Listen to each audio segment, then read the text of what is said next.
इसके बाद हम अगला रासायनिक गुण देखेंगे नंबर 2 खाने वाले सोडे का। दूसरा रासायनिक गुण है अम्लों से क्रिया। अम्लों से क्रिया। जब हमने क्रिया कराई थी अम्लों से, सोडियम बाइकार्बोनेट की करा रहे हैं। पीछे हमने सोडियम कार्बोनेट की क्रिया कराई थी अम्लों से, सोडियम कार्बोनेट की क्रिया कराई थी अम्लों से। तो हमने वहां क्या लिखा था कि वहां लवण बन रहे थे। क्या बन रहे थे? लवण। तो यहाँ भी जब अम्लों से क्रिया कराएंगे सोडियम कार्बोनेट, सोडियम बाइकार्बोनेट की, तो यहाँ भी लवण बनेंगे। क्या बनेंगे? लवण। तो क्या लिखेंगे? लवण बनते हैं।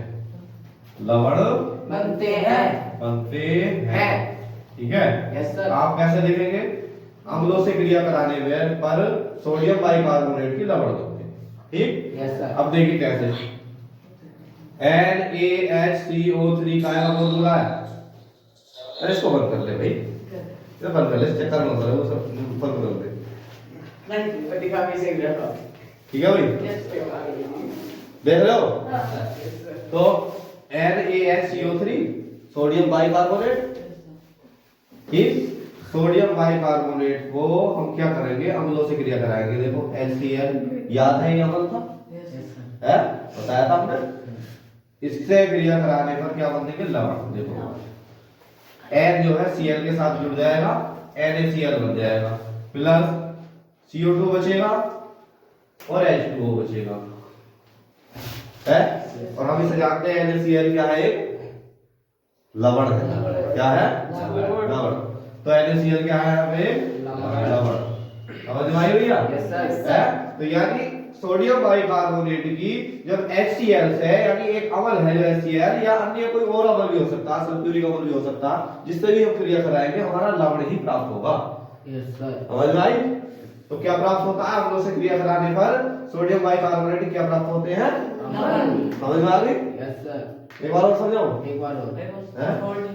सोडियम बाइकार्बोनेट है, इसके अम्ल से क्रिया करा रहे हैं, पर हेडिंग लिखी हुई अम्लों से क्रिया, तो अम्लों से कराएंगे। तो अम्लों के साथ में इसकी क्रिया करा रहे हैं तो लवण बनते हैं। NaCl एक लवण है, ये तो जानते हो। NaCl एक लवण है, तो NaCl बन गया, यानी लवण बनते हैं, है ना। अम्लों से क्रिया कराते हैं सोडियम बाइकार्बोनेट की, लवण बनते हैं। तो सोडियम कार्बोनेट की हमने कराई थी अम्लों से क्रिया, तब भी लवण ही बने थे, यहाँ भी लवण बनते हैं। ठीक है। इसके बाद हम देखेंगे उपयोग। किसके उपयोग? किसकी बात चल रही है? अरे अम्लों से नहीं चल रही है, किसकी बात चल रही है? खाने वाले सोडे की। तो खाने वाले सोडे के पहला उपयोग है प्रयोगशाला में अभिकर्मक के रूप में, है ना। ठीक। प्रयोगशाला में अभिकर्मक के रूप में लिख नहीं रहा हूं, आप लिखेंगे। ठीक है, ध्यान से सुने, आप लिखेंगे। तो आपकी नोटबुक बनवाई है, उसमें जाकर देखना, आप उसमें से पता चल जाएगा। प्रयोगशाला में अभिकर्मक के रूप में। दूसरा उपयोग है झागदार पेय पदार्थ बनाने में। देखा ना, इसमें सोडा है, कोई चीज होती है, झाग निकलते हैं उसमें, तो बोले इसमें सोडा गिरा हुआ, तो खाने वाला सोडा ही तो होता है वो। ठीक है। तो दूसरा नंबर का झागदार पेय पदार्थ बनाने में। तीसरी खाने की वस्तुएं जैसे पकोड़ा, पकौड़ी और जो है ब्रेड पकोड़ा इत्यादि बनाने में, है ना, ब्रेड बनाने में भी।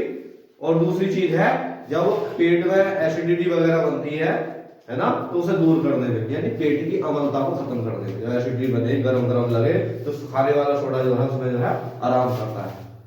ठीक है। तो पेट की अम्लता को दूर करने में। अगला नंबर है कि दूध में अगर इसको डाल दें, खाने वाले सोडे को यदि हम दूध में डाल दें, तो दूध देर तक नहीं फटता। यानी मान लो कि वो 1 घंटे में फटने वाला था या 1 दिन में फटने वाला था, तो थोड़ा समय और चल जाएगा। समझ भाई? तो दूध को फटने से बचाना है तो काय का इस्तेमाल करना चाहिए? खाने वाले सोडे। तो ये खाने वाला सोडा यहीं पे समाप्त होता है टॉपिक। अगला टॉपिक कितना